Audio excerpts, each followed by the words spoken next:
say the whole takes about, looks like 6, 7 floors were taken out. And there's more explosions right now. Hold on, people are running. Hold on just a moment. We've got an explosion inside. The building's exploding right now. You got people running up the street. Okay. Hold on, I'll tell you what's going on.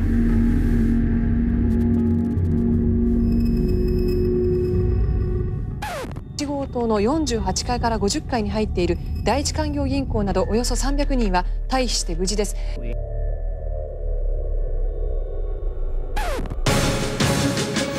שלום רב לכם, אנחנו עם מבזק מיוחד בעקבות התמונות האלה, מיד נראה אותם, התמונות האלה שמגיעות בשידור חי מניו יורק.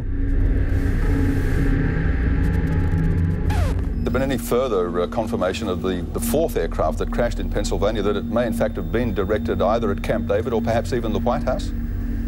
That remains speculation, Gary, but investigators are already on the scene. There was a cascade of sparks and fire, and now it looks almost like a mushroom cloud explosion, this huge billowing smoke in the second tower.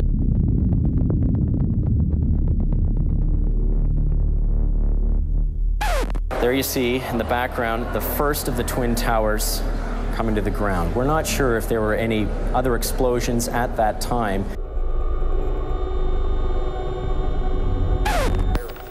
Vi skal måske lige høre Bush. Jeg tror, vi skal høre den amerikanske præsident. Today we've had a national tragedy. 2 airplanes have crashed into the World Trade Center in an apparent terrorist attack on our country. Terrorism against our nation will not stand. And now, if you join me in a moment of silence.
trade centers here in New York have been hit by airplanes.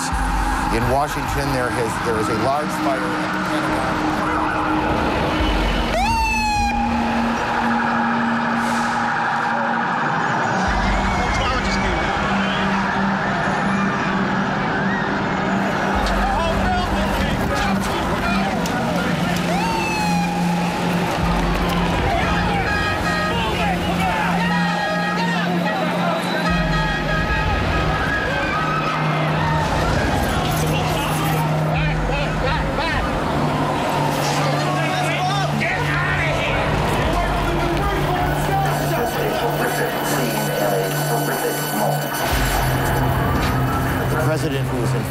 Today is within moments after the first tower disintegrated.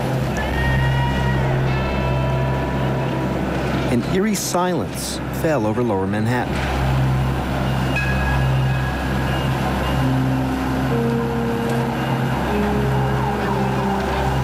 There should be a sound when one of the largest skyscrapers in the world collapses. Here we're talking about mid-morning, 10 o'clock or so. It was a very sunny day that morning.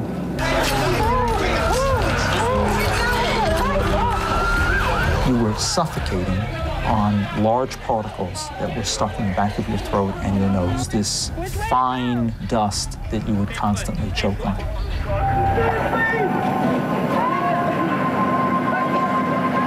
And as we walked a block or two away, we were still in that.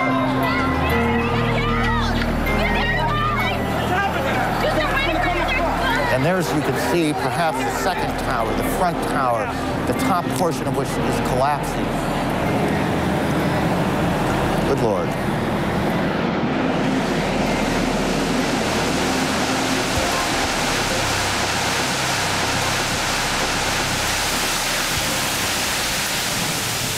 All of the computers, all of the personal notes on the desks, all of the extra pairs of sneakers that the women brought in so that they could run out at lunchtime. 110 floors, each one of them the size of a football field, made of super hard concrete, several inches thick, turned into dust. What is not a mystery is that for thousands of first responders breathing it in, the health effects were immediate.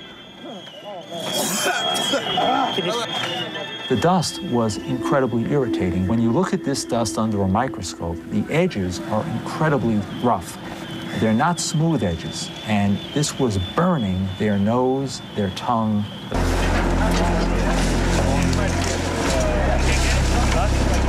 The day after 9/11, dust and smoke float like mist over lower Manhattan.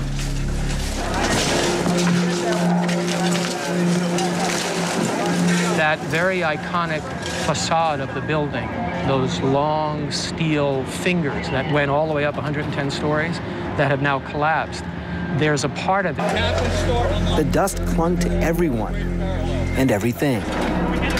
Just permeated every part of your body. You're hot, you're sweaty, you're crawling into voids. Marty Fulham's brother, David, was also there, and the enormity of the task. Bucket, you got a bucket? Let's go. Finding survivors hung as heavy over him as the dust-filled air. Where do you start? What do you start doing? But here's where it gets complicated. For several days after 9/11, respirators... Workers are inspecting tons of debris from the World Trade Center tower. Try to locate anyone who might still be alive. Continuing with some hope that perhaps some survivors might be found. In the days and weeks after the towers fell, Ernie Vallabona worked long, punishing hours sifting through mounds of smoldering rubble. At the Pentagon when American Airlines Flight 77 crashed into it, and he was in the highest councils of power as America dealt with Al-Qaeda, Afghanistan, and Iraq. We'll ask him what he remembers and what he regrets. Then the document that might have defeated Osama bin Laden. I'll explain. Next up, how will history look at 9/11? We'll talk to 3 global... All bridges and tunnels were closed. Manhattan had been sealed off. Well, I got back 12 hours later, put my book project on hold, and spent all my spare hours reading and thinking about what had caused the attack, what explained this monstrous evil. That's how 9/11 was discussed and analyzed at the time, mostly with a focus on them. And the people who knocked these buildings down will hear all of us soon. Who are they? Why are they so enraged? What do they want? What will stop them from hating us? But if 9/11 was focused at the time on them, 10 years later, on the day before 9/11, the United States was at peace, had a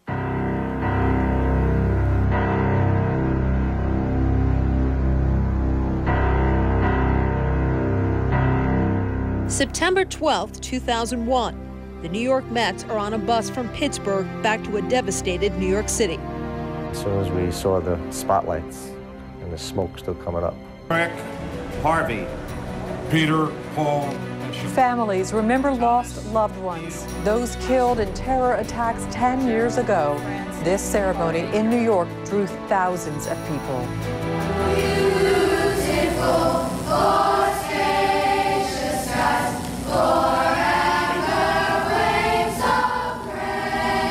In Shanksville, Pennsylvania, U.S. President Barack Obama laid a wreath at the crash site of United Flight 93. Once was lost, but now am found. At the Pentagon, U.S. troops honored those killed when a hijacked jetliner slammed into the building. Tearful tributes on a day of remembrance.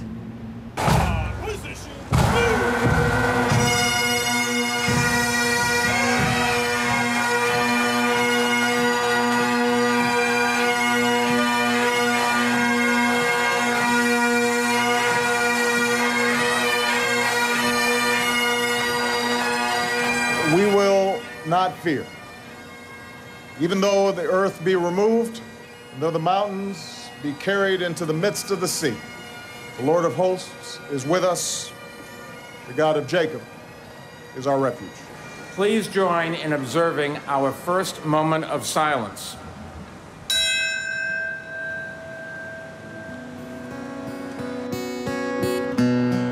Hello, darkness, my old friend.